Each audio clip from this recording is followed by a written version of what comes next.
ശരിയാണ്.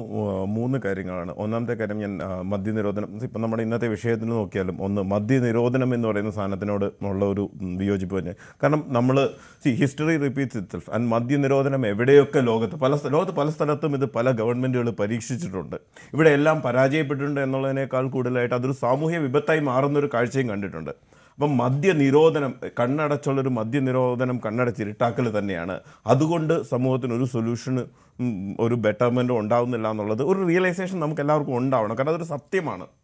അത് കണ്ടറിഞ്ഞ ഒരു കാര്യമാണ് ലോകത്തിൻ്റെ പല ഭാഗത്ത്. ഇനി അതുകൊണ്ട് തന്നെ മദ്യനിരോധനം എന്ന് പറയുന്നൊരു വിഷയത്തെ ഇതിലേക്ക് കൂട്ടിക്കുഴയ്ക്കുന്നില്ല. അത് മദ്യനിരോധനത്തിന് പകരം വേണ്ടത് നല്ല എഡ്യൂക്കേഷൻ, നല്ല ഇനിഷ്യേറ്റീവുകളാണ്. ഒരു സോഷ്യൽ മോഡിഫിക്കേഷനുള്ള ഇനിഷ്യേറ്റീവുകൾ സർക്കാരുകളുടെ ഭാഗത്തുനിന്ന് വരണം. അത് നിർബന്ധമായും വരണം. അതൊന്ന്. 2, ഈ നമ്മുടെ മലയാളിയുടെ മദ്യപാന ശീലം തന്നെ മാറേണ്ടതുണ്ട്. പലപ്പോഴും നമ്മൾ ഇവിടെ ബാറുകളിൽ പലപ്പോഴും ഉള്ളതെല്ലാം തന്നെ ഫോറിൻ ലിക്കറാണ്. അത് നമ്മുടെ നാട്ടിലെ പനങ്ങളിലും തെങ്ങുകളിലും കുടിച്ചിരുന്നൊരു പാരമ്പര്യം ഉണ്ടായിരുന്നു. ആ പാരമ്പര്യം അതിൻ്റേതായ ആ ലിക്വറിന് അതിൻ്റേതായ ഒരു ശീലമുണ്ട്. അതുപോലെ അല്ല ഈ ഫോറിൻ ലിക്കർ കുടിക്കേണ്ടത്. അപ്പം അങ്ങനെയുള്ള നമ്മുടെ മലയാളിയുടെ ശീലങ്ങൾ മാറേണ്ടതുണ്ട്. റെസ്പോൺസിബിൾ ഡ്രിങ്കിങ് എന്ന് പറയുന്ന സാധനമൊക്കെ വരേണ്ടതുണ്ട്. അതിനോടൊന്നും ഒരു വിയോജിപ്പുമില്ല.